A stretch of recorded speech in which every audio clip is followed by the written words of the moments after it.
जय हिंद दोस्तों। संयुक्त अकेडमी में आप सभी लोगों को बहुत बहुत स्वागत है दोस्तों। आज मैं एसएससी जीडी के लिए 7वां वीडियो लेके आया हूं यूट्यूब पे फौजी बैच के लिए। ठीक है, तो आप जो है हल करते रहिए और उसके बाद जो है लास्ट में बताइए कि हमारा कितना क्वेश्चन सही हुआ है। इससे मुझे जानकारी हो जाएगी कि हमारे दोस्तों को कितना क्वेश्चन आ रहा है, कितना क्वेश्चन नहीं आ रहा है। तो आप लोग कमेंट करके ज़रूर बताइए कि हमारा कितना आंसर सही हुआ है। ठीक है, तो मैं आगे क्वेश्चन लेके आपके सामने आ रहा हूँ। आपके सामने 4 ऑप्शन होगा, आपको चूज़ करके बताना है कि इसमें कौन सा ऑप्शन सही है। आप देखिए क्वेश्चन नंबर 1 आपके सामने आ रहा है। क्वेश्चन है कि प्रकाश वर्ष इकाई है। प्रश्न है कि प्रकाश वर्ष इकाई है अपकेंद्री बल, अपकेंद्री बल, ऊर्जा, दूरी। तो 4 ऑप्शन आपके सामने दिया गया है। 4 ऑप्शन में से आपको एक ऑप्शन चूज करना है। आपको बताना है कि इसमें कौन सा ऑप्शन सही है। तो प्रश्न क्या है कि प्रकाश वर्ष इकाई है, तो ऑप्शन क्या इसमें दिया गया है कि अपकेंद्री बल, अपकेंद्री बल, ऊर्जा, दूरी। तो आपको बताना है कि इसमें कौन सा ऑप्शन सही है। इसमें जो ऑप्शन दिया गया है डी अर्थात 4 नंबर, तो 4 नंबर इसका ऑप्शन सही है। ठीक है, प्रकाश वर्ष की इकाई क्या है? दूरी। प्रकाश वर्ष की इकाई क्या है? दूरी। अब देखिए इसमें जो 3 ऑप्शन और दिए गए हैं, अपकेंद्री बल और अपकेंद्री बल और ऊर्जा। तो मैं आपको इसके बारे में भी जानकारी मैं आपको दे देता हूं कि अपकेंद्री बल क्या है, अपकेंद्री बल क्या है, ऊर्जा क्या है। ठीक है, तो मैंने आपको पहले बता देता हूं कि अपकेंद्री बल क्या है, अपकेंद्री बल क्या है। ठीक है, अपकेंद्री बल। तो मैंने आपको पहले अपकेंद्री के बल के बारे में जानकारी दे देता हूं। तो अपकेंद्रिक बल का अर्थ यही होता है कि जिस पे बल ऊपर की तरफ लगे। ठीक है, जहाँ पे बल ऊपर की तरफ लगे उसे अपकेंद्री बल कहते हैं। ठीक है, जैसे या कोई गोला है। ठीक है, जब बल जो है इस साइड लगेगा अर्थात ऊपर तरफ जब बल लगेगा, ठीक, जब बल ऊपर की तरफ लगेगा तो वहाँ अपकेंद्री बल होता है। क्या कौन सा बल होता है? अपकेंद्री बल होता है। ठीक है, अप का मतलब क्या होता है? ऊपर। अप का मतलब क्या होता है? ऊपर। ठीक है, अर्थात जहाँ ऊपर की तरफ बल लगे उसको अपकेंद्री बल कहते हैं। ठीक, तो मैं आपको उदाहरण दे देता हूँ कि अपकेंद्री बल का उदाहरण कौन कौन से हैं। तो हम आपको अपकेंद्री बल का मुख्य रूप से 2 उदाहरण मैं आपको देता हूँ। तो आपने देखा होगा कपड़ा सुखाने की मशीन। ठीक है, कपड़ा सुखाने की जो मशीन होती है वह अपकेंद्री बल के कारण ही जो है हमारा कपड़ा सूखता है। तो वो अपकेंद्री बल पे ही कार्य करती है। ठीक है, कपड़ा सुखाने की जो मशीन होती है वह अपकेंद्री बल के कारण ही जो है हमारा कपड़ा सूखता है, उसी पे वो कार्य करती है। ठीक है, और अपकेंद्री बल का एक उदाहरण मैं और देता हूँ। ठीक है, जो गांव में जो महिलाएं मक्खन मारती हैं, जो मट्ठा मारती हैं, जिसके द्वारा मट्ठा मारती हैं, ठीक है, और जो मक्खन ऊपर आता है, ठीक है, वही जो है अपकेंद्री बल के ही कारण जो है वो मक्खन जो है ऊपर आता है। अगर उसमें अपकेंद्री बल ना लगे तो जो मक्खन ऊपर आता है तो मक्खन नहीं आता। ठीक है, तो अपकेंद्री बल उसमें लगता है, इसलिए जो है वो मक्खन जो है उसमें निकल के ऊपर तरफ आ जाता है। ठीक है, तो मैंने आपको बता दिया कि अपकेंद्री बल क्या है, अपकेंद्री बल क्या है। ठीक है, और प्रकाश वर्ष की जो इकाई है वो दूरी है। अब मैं आपको बताता हूँ कि ऊर्जा के बारे में। ठीक है, मैं आपको बताता हूँ ऊर्जा के बारे में। ठीक है, ऊर्जा। अब प्रश्न बनता है कि ऊर्जा किसे कहते हैं? ऊर्जा। तो ऊर्जा की जो मात्रक होता है, ऊर्जा का जो मात्रक होता है वो जूल होता है। आप लोगों को पता है कि ऊर्जा का जो मात्रक होता है क्या होता है? जूल होता है। ऊर्जा का जो मात्रक होता है जूल होता है। ठीक, और प्रश्न बनता है कि ऊर्जा किसे कहते हैं? ऊर्जा। तो ऊर्जा जो है कार्य करने की क्षमता को ऊर्जा कहते हैं। क्या कहते हैं? कार्य करने की क्षमता को ऊर्जा कहते हैं। कार्य करने की क्षमता को ऊर्जा कहते हैं। ठीक है, अब इस पे हम आते हैं आपके अपकेंद्री बल पे। ठीक है, अभिकेंद्री बल क्या है? ठीक है, अभिकेंद्री का मतलब होता है कि अंदर। अभि मतलब होता है अंदर, अप मतलब होता है ऊपर। जहाँ ऊपर की तरफ बल लगे उसको हम अपकेंद्री बल कहते हैं, जहाँ अंदर की तरफ बल लगे उसे हम अभिकेंद्री बल कहते हैं। ठीक है, अपकेंद्री बल उसे हम कहते हैं। ठीक है, जैसे यहाँ देख लीजिए, मैं बना देता हूँ एक गोला। ठीक है, अगर अंदर की तरफ बल लगता है, क्या?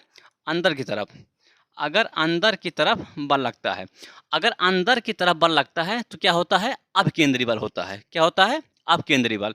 तो मैंने आपको बता दिया और मैंने पोस्टमार्टम भी कर दिया कि अपकेंद्री बल क्या है, अपकेंद्री बल क्या है, ऊर्जा क्या है, और दूरी जो प्रकाश वर्ष की इकाई है। ठीक है, आपको पूरी जानकारी हो गई। ठीक है, अब हमको लगता है कि आपको यहाँ से क्वेश्चन में कोई दिक्कत नहीं आएगी। आपका सारा क्वेश्चन जो है कंप्लीट हो गया, जो इसमें दिया था ऑप्शन। ठीक है, अब मैं अगला क्वेश्चन मैं आपके सामने लेके आ रहा हूँ, आप देखिए और उसके बाद समझिए और बताइए इसमें कौन सा ऑप्शन सही है, जो ऑप्शन आपके सामने रहेगा। ठीक, अब देखिए क्वेश्चन आ गया कि प्रकाश वर्ष इकाई है, प्रकाश वर्ष इकाई है। प्रश्न क्या है? प्रकाश वर्ष इकाई है, प्रकाश वर्ष इकाई है। ठीक,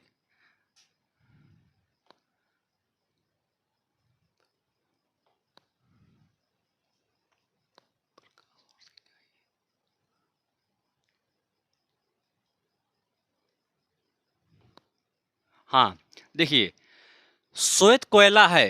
प्रश्न है कि श्वेत कोयला है, यूरेनियम, हीरा, जल विद्युत, सोना। ठीक है, चार ऑप्शन आपके सामने हैं, आपको बताना है कि इसमें कौन सा ऑप्शन सही है। तो इसमें श्वेत कोयला सही है, कि यूरेनियम सही है, कि हीरा सही है, कि जल विद्युत, कि सोना। तो बताइए इसमें कौन सा ऑप्शन सही है। जो ऑप्शन आपके सामने चार दिया गया है, इसमें जो ऑप्शन सही है 3 नंबर सही है। क्या सही है? 3 नंबर सही है ऑप्शन। ठीक, तो श्वेत कोयला इसमें कौन सा है? जल विद्युत। जल विद्युत को क्या बोलते हैं? श्वेत कोयला। ठीक है, श्वेत कोयला किसे बोलते हैं? जल विद्युत को। आपको जो है हीरा और सोना में कंफ्यूजन नहीं होना है। जो इसमें जो ऑप्शन दिया गया है जल विद्युत जो है यही सही है। क्या सही है? जल विद्युत जो श्वेत कोयला है। ठीक है, अब आगे देखिए क्वेश्चन नंबर 4 आपके सामने आ रहा है। ठीक है, अब देखिए कह रहा है कि लोनार झील कहाँ स्थित है। प्रश्न है कि लोनार झील जो है कहाँ स्थित है? महाराष्ट्र में, गुजरात में, मध्य प्रदेश में, या उत्तर प्रदेश में, या बिहार में, कहाँ पे स्थित है? तो आपको बताना है कि इसमें कौन सा ऑप्शन सही है। लोनार झील जो है कहाँ पे स्थित है? तो लोनार झील जो स्थित है वह जो है महाराष्ट्र में स्थित है। कहाँ स्थित है? महाराष्ट्र में। महाराष्ट्र में जो है लोनार झील स्थित है। ठीक है, आपको कंफ्यूजिंग नहीं होना है। आपके दिमाग पे एक क्वेश्चन जो है बैठ जाना चाहिए कि लोनार झील जो है वो महाराष्ट्र में स्थित है। ठीक है, अब आगे देखिए क्वेश्चन नंबर मैं आपके सामने लेके आ रहा हूँ आगे। ठीक, कह रहा है कि तमाशा किस राज्य का लोक नृत्य है। प्रश्न है कि तमाशा किस राज्य का लोक नृत्य है। तमाशा किस राज्य का लोक नृत्य है? ठीक है, महाराष्ट्र का, आंध्र प्रदेश का, तमिलनाडु का, केरल का। ठीक है, महाराष्ट्र का, तमिलनाडु का, केरल का। आपको बताना है कि इसमें कौन सा ऑप्शन सही है। जो ऑप्शन आपके सामने है, तो इसमें जो ऑप्शन सही है महाराष्ट्र सही है। क्या सही है? महाराष्ट्र। ठीक है, तमाशा जो है वह महाराष्ट्र का लोक नृत्य है। ठीक है, आपको एक चीज़ याद होना चाहिए, महाराष्ट्र का लोक नृत्य क्या है? तमाशा है। ठीक है, अब देखिए आंध्र प्रदेश। आंध्र प्रदेश, तो हम आपको आंध्र प्रदेश के बारे में भी जानकारी दे देता हूं। आंध्र प्रदेश में कौन सा लोक नृत्य है जो इम्पोर्टेंट है? तो आंध्र प्रदेश में जो इम्पोर्टेंट जो लोक नृत्य है उसका नाम है कुचिपुड़ी। क्या नाम है? कुचिपुड़ी। तो मैं यहाँ लिख देता हूँ।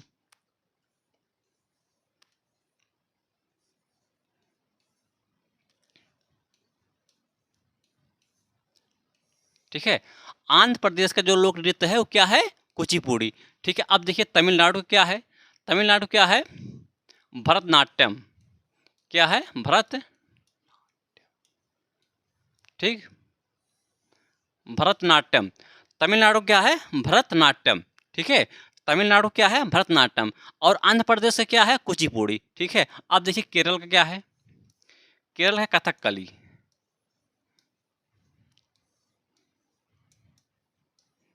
ठीक है, केरल क्या है? कथकली। ठीक, केरल क्या है? कथकली। तो मैंने आपको बता दिया कि तमाशा जो लोक नृत्य है यह महाराष्ट्र का है, और आंध्र प्रदेश का जो है कुचिपुड़ी है, और उसके बाद तमिलनाडु का जो है भरतनाट्यम है, और केरल क्या है? कथकली। ठीक है, तो मैंने आपके यहाँ इसके बारे में जानकारी दे दी है। ठीक है, अब आगे देखिए क्वेश्चन नंबर आपके सामने आ रहा है।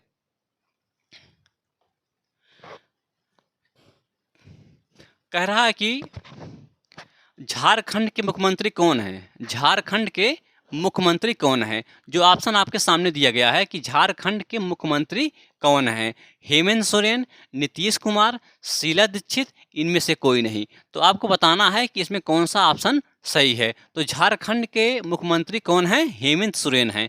कौन है? हेमंत सोरेन। हेमंत सोरेन जो है ये झारखंड के मुख्यमंत्री हैं। झारखंड के मुख्यमंत्री का क्या नाम है? हेमंत सोरेन। ठीक है, अब आता है देखिए नीतीश कुमार। नीतीश कुमार जो हैं यह बिहार के मुख्यमंत्री हैं। नीतीश कुमार जो हैं यह बिहार के मुख्यमंत्री हैं। ठीक, कहाँ के हैं? बिहार के, बिहार के मुख्यमंत्री हैं। ठीक है, शीला दीक्षित जो हैं, शीला दीक्षित जो थे ये दिल्ली की मुख्यमंत्री थी। क्या थी? दिल्ली की। प्रेजेंट टाइम में दिल्ली की मुख्यमंत्री शीला दीक्षित नहीं है। ठीक है, पहले जो थी वो शीला दीक्षित जो थी ये मुख्यमंत्री थी दिल्ली की। ठीक है, लेकिन इस समय दिल्ली मुख्यमंत्री शीला दीक्षित नहीं है। ठीक है, अब देखिए क्वेश्चन नंबर आपके सामने 7 आ रहा है। ठीक, कह रहा है कि गुलाम वंश की स्थापना किसने किया था? प्रश्न है कि गुलाम वंश की स्थापना किसने किया था? जो ऑप्शन आपके सामने दिया गया, कुतुबुद्दीन ऐबक, बाबर, शाहजहां, औरंगजेब। ठीक है, तो आपको बताना है कि इसमें कौन सा ऑप्शन सही है। जो ऑप्शन आपके सामने है, तो गुलाम वंश की स्थापना किसने किया था? कुतुबुद्दीन ऐबक ने किया था, बाबर ने किया था, शाहजहां ने किया था, औरंगजेब ने किया था। किसके द्वारा ये कुतुबुद्दीन ऐबक ने क्या किया था? गुलाम वंश की स्थापना किया था। ठीक है, गुलाम वंश की स्थापना किसने किया था? कुतुबुद्दीन ऐबक। ठीक है, कुतुबुद्दीन ऐबक, कुतुबुद्दीन ऐबक के द्वारा जो है गुलाम वंश की स्थापना किया गया था। ठीक है, कुतुबुद्दीन ऐबक को लाख बख्श कहा जाता है। क्या कहते हैं? लाख बख्श। ठीक है, लाख बख्श किसे कहते हैं? कुतुबुद्दीन ऐबक को। क्यों कहते हैं? क्योंकि यह लाखों को दान देता था। ठीक है, ये प्रश्न वेरी वेरी इंपॉर्टेंट है, जो कई बार परीक्षाओं में पूछा गया है कि लाख बख्श किसे कहते हैं? कुतुबुद्दीन ऐबक को। कुतुबुद्दीन ऐबक को लाख बख्श कहते हैं। और क्यों कहते हैं? क्योंकि यह लाखों का दान देने वाला था, इसीलिए इसे जो है लाख बख्श कहा जाता है। किसको? कुतुबुद्दीन ऐबक को। ठीक है, अब देखिए बाबर। बाबर जो था, बाबर मुगल साम्राज्य की स्थापना किया था। किससे किया था? मुगल साम्राज्य की। ठीक है, बाबर मुगल साम्राज्य की स्थापना किया था। मुगल साम्राज्य की स्थापना किया था। ठीक है, ठीक है, बाबर जो है मुगल साम्राज्य की स्थापना किया था। ठीक है, बाबर जो है मुगल साम्राज्य की स्थापना किया था। ठीक है, अब देखिए शाहजहां। शाहजहां जो है, शाहजहां के शासनकाल को स्थापत्य कला का स्वर्णकाल कहते हैं। शाहजहां के शासनकाल को स्थापत्य कला का स्वर्णकाल कहते हैं। ठीक है, और शाहजहां के द्वारा जो बनाई गई है दिल्ली में जो लाल किला है, दिल्ली के जो लाल किला है वो शाहजहां के द्वारा ही बनाया गया है। ठीक है, दिल्ली का जो लाल किला है वो शाहजहां के द्वारा बनाया गया है। ठीक है, अब आगे देखिए क्वेश्चन नंबर आपके सामने आ रहा है 8। कह रहा है कि माइक्रोकांडिया की खोज किसने किया था? माइक्रोकांडिया की खोज किसने किया था? ठीक है, कोलिकन ने किया था, अल्टमैन ने किया था, दोनों ने किया था, कि इनमें से कोई नहीं किया था? ठीक है, तो आपको बताना है कि इसमें कौन सा ऑप्शन सही है। जो ऑप्शन आपके सामने है, तो माइटोकांडिया की खोज किसके द्वारा किया गया है मैं आपको बताता हूँ, आप ध्यान से सुनिए। ठीक है, तो यह कोलिकर के द्वारा किया गया था। किसके द्वारा किया गया था? कोलिकर के द्वारा। ठीक है, माइक्रोकांडिया की खोज किसने किया था? कोलिकर ने किया था। ठीक है, अब देखिए अल्टमैन। ठीक है, ज़्यादातर जो बच्चे हैं वो अल्टमैन लगाते हैं, जो गलत है। ठीक है, आप ऐसी गलती मत करिए जिससे आप कई लड़कों से पीछे हो जाएं। ठीक है, अगर आप एक गलती कर देंगे तो आप कई लाखों बच्चों से पीछे हो जाएंगे। तो आपको ऐसी गलती नहीं करना है कि जिससे आप कई लाखों बच्चों से पीछे हो जाएं। ठीक है, तो आपको ये बातों को ध्यान देना है कि माइटोकांड्रिया की खोज जिसने किया था उनका नाम क्या था? कोलिकर था। और अल्टमैन जो थे वह माइटोकांड्रिया का नाम दिए थे। ठीक है, माइटोकांड्रिया का जो नाम दिए थे उनका क्या नाम था? अल्टमैन था। ठीक है, अगर खोजकर्ता की बात करता है तो कोलिकर लगाएंगे, अगर नाम पद्धति की बात करता है तो क्या लगाएंगे? अल्टमैन लगाएंगे। ठीक है, ये बातों को आपको ध्यान देना है, इसमें आपको कन्फ्यूजन नहीं होना है। अगर आप कन्फ्यूजिंग हो जाएंगे तो क्वेश्चन आपका गलत हो जाएगा। तो ये बात आपको बहुत ध्यान से समझना है। ठीक है, तो कोलिकर आपको लगाना है। ठीक है, अब आगे देखिए क्वेश्चन नंबर आगे सामने आ रहा है। कह रहा है कि बंगाल का विभाजन कब हुआ था? बंगाल विभाजन कब हुआ था? बंगाल विभाजन कब हुआ था? 1905 में हुआ था। कब हुआ था? 1905 में हुआ था। बंगाल का जो विभाजन हुआ था 1905 में हुआ था। ठीक है, अब देखिए 1935 में क्या हुआ था? 1935 में आरबीआई की स्थापना हुई थी। किसकी हुई थी? आरबीआई की स्थापना हुई थी। आरबीआई की स्थापना। ठीक, आरबीआई की स्थापना हुई थी 1935 में। और 1955 में क्या हुआ था? 1955 में एसबीआई की स्थापना हुई थी। ठीक है, एसबीआई की स्थापना हुई थी। एसबीआई की स्थापना हुई थी। ठीक ठीक। तो मैंने आपको बता दिया कि आरबीआई की जो स्थापना हुई थी 1935 में हुई थी, एसबीआई की जो स्थापना हुई थी 1955 में हुई थी, और बंगाल का जो विभाजन हुआ था 1905 में हुआ था। ठीक है, अब आगे देखिए, आ गया कि विश्व बैंक का मुख्यालय कहाँ है। प्रश्न है कि विश्व बैंक का मुख्यालय कहाँ है। आपको बताना है कि विश्व बैंक का मुख्यालय कहाँ है। आपके सामने है, देखिए। तो विश्व बैंक का जो मुख्यालय है वाशिंगटन डीसी में है। कहाँ पे है? वाशिंगटन डीसी में है। ठीक है, ये क्वेश्चन वेरी वेरी इंपॉर्टेंट है, जो कई बार परीक्षाओं में पूछा गया है। तो आपको ध्यान देना है कि विश्व बैंक का अगर बात करता है तो इसका जो हेडक्वार्टर है, जिसका मुख्यालय है, वाशिंगटन डीसी में है। वाशिंगटन डीसी जो है ये अमेरिका की राजधानी है। कहाँ पे है? अमेरिका में है। ठीक है, आपको ये बातों को ध्यान देना है। ठीक, अब आगे देखिए, देश रत्न के नाम से किसे जाना जाता है। प्रश्न है कि देश रत्न के नाम से किसे जाना जाता है। डॉक्टर राजेंद्र प्रसाद को, सरदार वल्लभ भाई पटेल को, महात्मा गांधी को, या इनमें से कोई नहीं। ठीक है, तो आपको बताना है कि इसमें कौन सा ऑप्शन सही है। ठीक है, तो डॉक्टर राजेंद्र प्रसाद को, सरदार वल्लभ भाई पटेल को, महात्मा गांधी को, इनमें से कोई नहीं। ठीक है, तो इसमें जो ऑप्शन सही है डॉक्टर राजेंद्र प्रसाद को। ठीक है, डॉक्टर राजेंद्र प्रसाद को देश रत्न के नाम से जाना जाता था। ठीक है, किसे? डॉक्टर राजेंद्र प्रसाद को देश रत्न के नाम से जाना जाता है। ठीक है, और सरदार वल्लभ भाई पटेल को किस नाम से जानते हैं? सरदार वल्लभ भाई पटेल को लौह पुरुष के नाम से जाना जाता है। किस नाम से? लौह पुरुष के नाम से जाना जाता है। ठीक है, तो मैंने यहाँ लिख देता हूँ। ठीक है,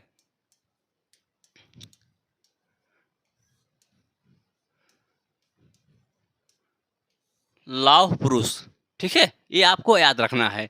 अब देखिए, महात्मा गांधी, महात्मा गांधी को बापू के नाम से जाना जाता है। किसके नाम से? बापू के नाम से जाना जाता है। ठीक है, ये चीज़ आपको याद रखना है। ठीक, अब आगे देखिए, कह रहा है कि पानीपत का प्रथम युद्ध कब हुआ था। पानीपत का प्रथम युद्ध कब हुआ था? तो पानीपत का जो प्रथम युद्ध हुआ था वह 1526 में हुआ था। ठीक है, 1526 में हुआ था। पानीपत का प्रथम युद्ध कब हुआ था? 1526 में हुआ था। ठीक है, अब देखिए 1527 में क्या हुआ था? 1527 में खानवा का युद्ध हुआ था। किसका हुआ था? खानवा का युद्ध हुआ था।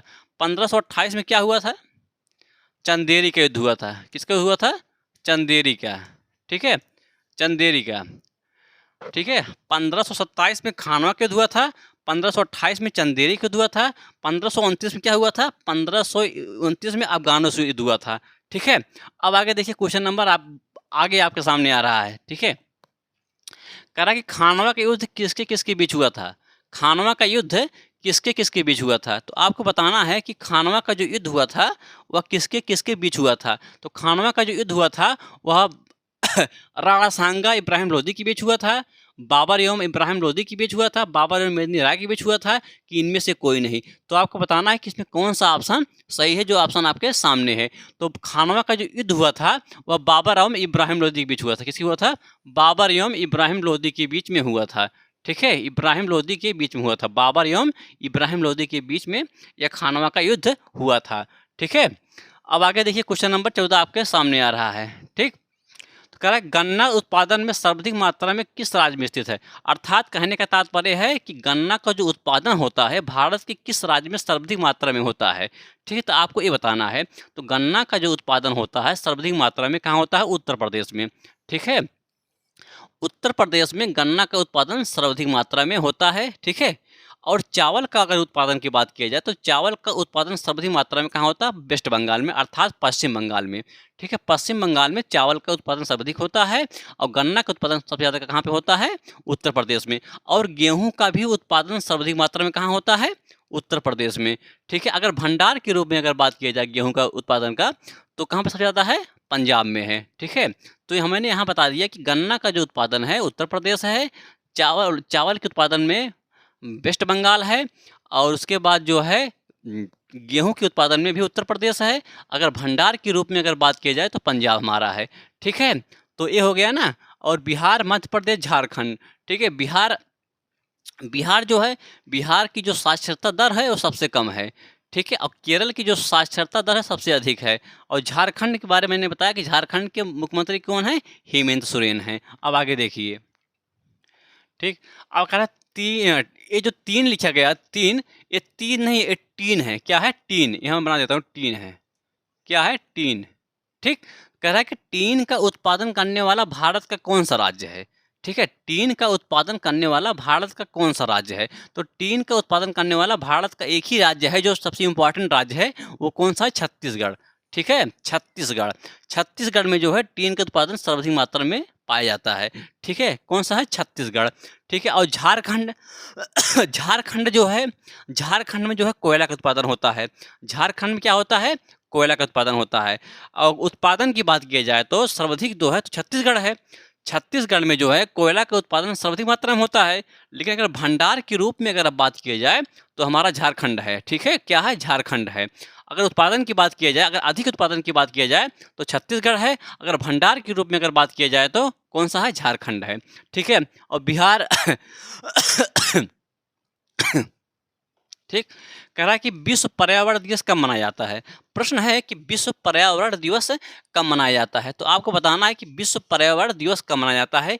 5 जून को, 1 मई को, 1 दिसंबर को, 28 फरवरी को। तो अब इसमें कौन सा ऑप्शन सही है।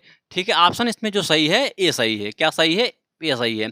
5 जून को विश्व पर्यावरण दिवस मनाया जाता है। आपको ये बातों को याद रखना है, भूलना नहीं है। वेरी वेरी इंपॉर्टेंट है, क्योंकि परीक्षा में कई बार पूछा गया है। ठीक है। ये जो लिखा गया, ये जो लिखा गया है 1 मई, क्या है, 1 मई। ठीक, 1 मई। अब आता है कि 1 मई को क्या मनाया जाता है। 1 मई को श्रमिक दिवस मनाया जाता है। क्या मनाया जाता है, श्रमिक दिवस। 1 मई को श्रमिक दिवस मनाया जाता है, जिसको बोलते हैं मजदूर दिवस। क्या बोलते हैं, मजदूर दिवस। ये लिख देते हैं, मजदूर दिवस। ठीक, मजदूर दिवस। ठीक है। 1 दिसंबर को मनाया जाता है एड्स दिवस। 1 दिसंबर को मनाया जाता है एड्स दिवस, एड्स दिवस। ठीक। 28 फरवरी को मनाया जाता है विज्ञान दिवस। क्या मनाया जाता है, विज्ञान दिवस।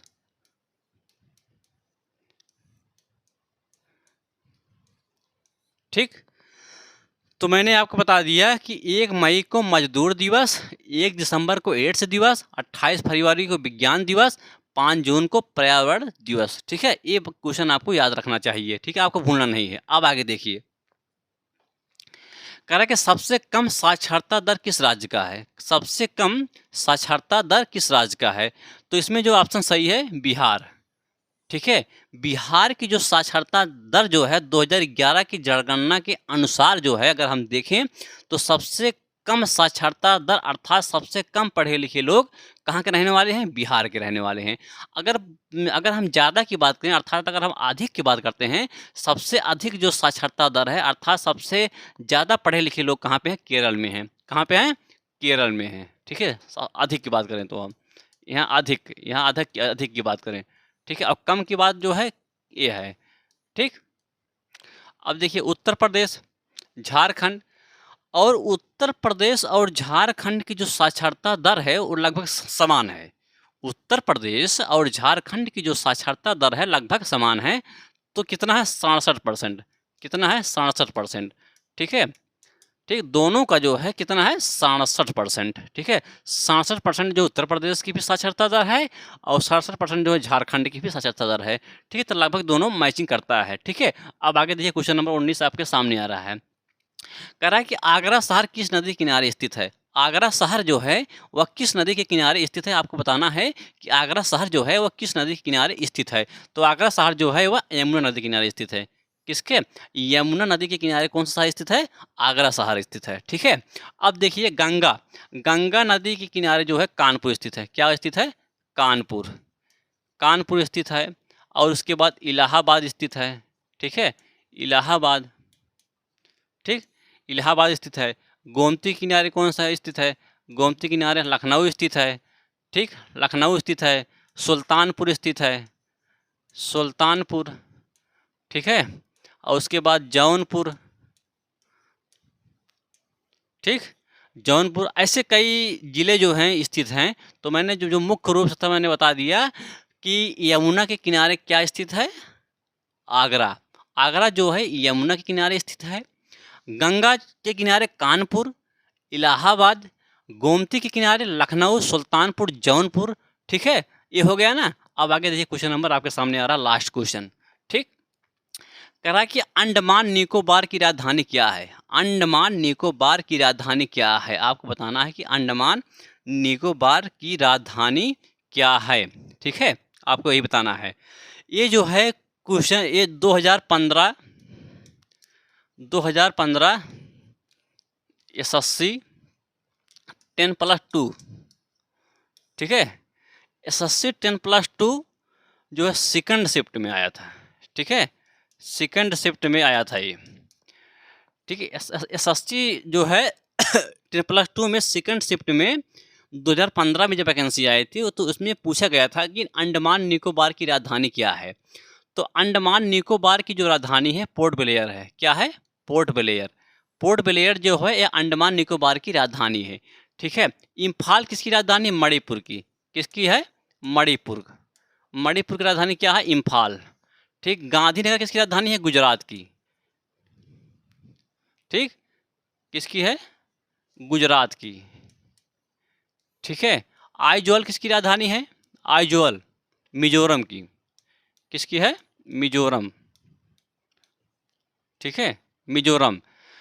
तो अंडमान निकोबार की राजधानी मैंने बता दिया कि पोर्ट ब्लेयर है। इम्फाल जो है मणिपुर की राजधानी है। गांधीनगर जो है गुजरात की राजधानी है। और आइजोल जो है ये मिजोरम की राजधानी है। तो दोस्तों 20 क्वेश्चन का मैंने पोस्टमार्टम कर दिया और मुझे जहाँ तक लगता है कि आपका 20 क्वेश्चन कंप्लीट हो गया। ठीक है, अगर आपका 20 क्वेश्चन कंप्लीट हो गया तो ऐसे अगर आप 20 क्वेश्चन कंप्लीट करेंगे तो जब तक परीक्षा होगी तब तक आपका बहुत सारा क्वेश्चन कंप्लीट हो जाएगा। ठीक, इससे क्या है कि एग्ज़ाम देने में आपको समस्या नहीं आएगी। आपको एग्ज़ाम देने में बिल्कुल समस्या नहीं आएगी, आप एग्ज़ाम एकदम सही तरीके से दे देंगे। ठीक है, तो आप मेहनत करते रहिए, मैं भी मेहनत करता रहूँगा आपके साथ। बस आप लगे रहेंगे तो हम लगे रहेंगे। अगर हम 4 कदम चलते हैं तो आपको 8 कदम चलना है। ठीक है, अगर सिलेक्शन लेना है तो, और आप सिलेक्शन ले लेंगे तो मुझे बड़ी खुशी होगी। तो मैं अब चलता हूँ, अगला वीडियो में कल लेके आऊँगा। जय हिंद।